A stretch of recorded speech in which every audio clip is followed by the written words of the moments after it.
बिस्मिल्लाहिर्रहमानिर्रहीम। अस्सलाम वालेकुम स्टूडेंट्स, आज हमने डिस्कस करना है resolving power of an optical instrument.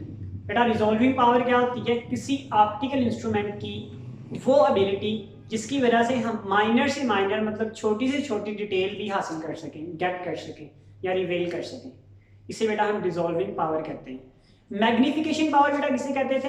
किसी ऑब्जेक्ट को बड़ा करने की सलाहियत, कितने टाइम्स कितने गुना बड़ा कर सकते हैं। बेटा रिजॉल्विंग पावर क्या होगी? क्लियर करना, हमें चीज़ वाज़िया तौर पे नज़र आ रही हो, हर एक पॉइंट हमें नज़र आ रहा हो, इसे बेटा कहते हैं रिजॉल्विंग पावर। तो हमारे पास बेटा रिजॉल्विंग पावर इसकी डेफिनेशन बेटा लिखी हुई है। Resolving power of an instrument is the ability to reveal the minor detail of the object, यानी वो एबिलिटी है जिसकी वजह से हम माइनर से माइनर डिटेल भी क्या कर सकते हैं, रिटेन कर सकते हैं। बेटा इसके फार्मूले जो होंगे वो डिफरेंट तरह के होंगे डिफरेंट केसेस में। सबसे पहले बेटा इसका जो इंपॉर्टेंट तरीन फार्मूला है बेटा वो हमारे पास है, resolving power is the reciprocal of alpha minimum. Alpha minimum बेटा वो कम से कम एंगल है जो ऑब्जेक्ट के साथ, जब हम देखते हैं किसी लेंस को, ऑब्जेक्ट को देख रहे हैं तो ऑब्जेक्ट के साथ जो एंगल फॉर्म होता है, कल इससे बेटा लास्ट वाले लेक्चर में मैंने बात की थी अल्फा और बीटा की।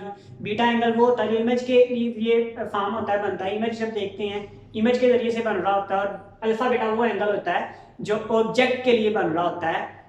बेटा अल्फा मिनिमम का मतलब कम से कम एंगल, ये रेसिप्रोकल है। रेसिप्रोकल का मतलब ये जितना कम होगा रिजॉल्विंग पावर उतनी ज्यादा होगी। बेटा जो अल्फा मिनिमम है एक्चुअल में ये दो चीजों पर डिपेंड करता है, और यहाँ पर बेटा ये दोनों ही बहुत इंपॉर्टेंट चीजें हैं। शॉर्ट क्वेश्चन भी यहाँ से बेटा एक पूछा जाता है कि ब्लू लाइट हम इस्तेमाल करते हैं तो क्या इफेक्ट होता है, जब रेड लाइट इस्तेमाल करेंगे तो तब क्या इफेक्ट होगा। तो बेटा अल्फा मिनिमम देखें, alpha minimum is directly proportional to wavelength. Wavelength बेटा किस चीज की? वेवलेंथ बेटा उस लाइट की जिस लाइट को हम ऑब्जेक्ट को देखने के लिए उस पर फॉल करवा रहे हैं, उस लाइट की वेवलेंथ। अगर उस लाइट की वेवलेंथ ज्यादा होगी तो अल्फा मिनिमम भी ज्यादा होगा, अगर उस लाइट की वेवलेंथ कम होगी तो अल्फा मिनिमम भी कम होगा, और अगर लाइट की वेवलेंथ कम होगी अल्फा मिनिमम कम होगा, अल्फा मिनिमम कम होगा तो रिजॉल्विंग पावर बेटा क्या हो जाएगी? ज्यादा हो जाएगी। दैट्स व्हाई रिजॉल्विंग पावर उनकी ज्यादा होगी जिनकी वेवलेंथ क्या होगी? कम होगी। दूसरा बेटा उस लेंस के डायमीटर पर डिपेंड कर रहा है। जो लेंस हमने जो ऑप्टिकल इंस्ट्रूमेंट यूज किया है, लेंस यूज किया है, उसके डायमीटर पर डिपेंड कर रहा है। उसका डायमीटर के इनवर्सली प्रोपोर्शनल होगा, डायमीटर ज्यादा होगा तो अल्फा मिनिमम कम हो जाएगा, डायमीटर कम होगा तो अल्फा मिनिमम बढ़ जाएगा। इन दोनों को बेटा जब कंबाइन करते हैं तो हमारे पास alpha minimum is equal to beta आ जाता है लैम्डा बाय डी। इसको खत्म करके बेटा एक इक्वल लगाते हैं और एक कांस्टेंट लगाते हैं। यहाँ पर कांस्टेंट की वैल्यू होती है 1.22 lambda by D. Alpha minimum के लिए बेटा ये सॉल्व करने के लिए, यानी अल्फा मिनिमम एंगल आपने सॉल्व करना हो तो बेटा ये दो फार्मूले हम इस्तेमाल कर सकते हैं। जी बेटा हमें पता है resolving power is equal to 1 over alpha minimum होता है, and alpha minimum is equal to बेटा हमने किसके निकाला है? 1.22 लैम्डा बाय डी। तो बेटा क्या लिखेंगे? 1.22 लैम्डा बाय डी यानी डायमीटर। अब बेटा ये वाली वैल्यू आप इस इक्वेशन में पुट करें तो रिजॉल्विंग पावर बेटा हमारे पास क्या बन जाएगी? रिजॉल्विंग पावर बन जाएगी 1 over 1.22 lambda by D. Next बेटा देखें, डी सबसे नीचे वाली वैल्यू ऊपर जाकर बेटा मल्टीप्लाई करती है तो हमारे पास आंसर क्या आ जाएगा? R is equal to D 1.22 into lambda.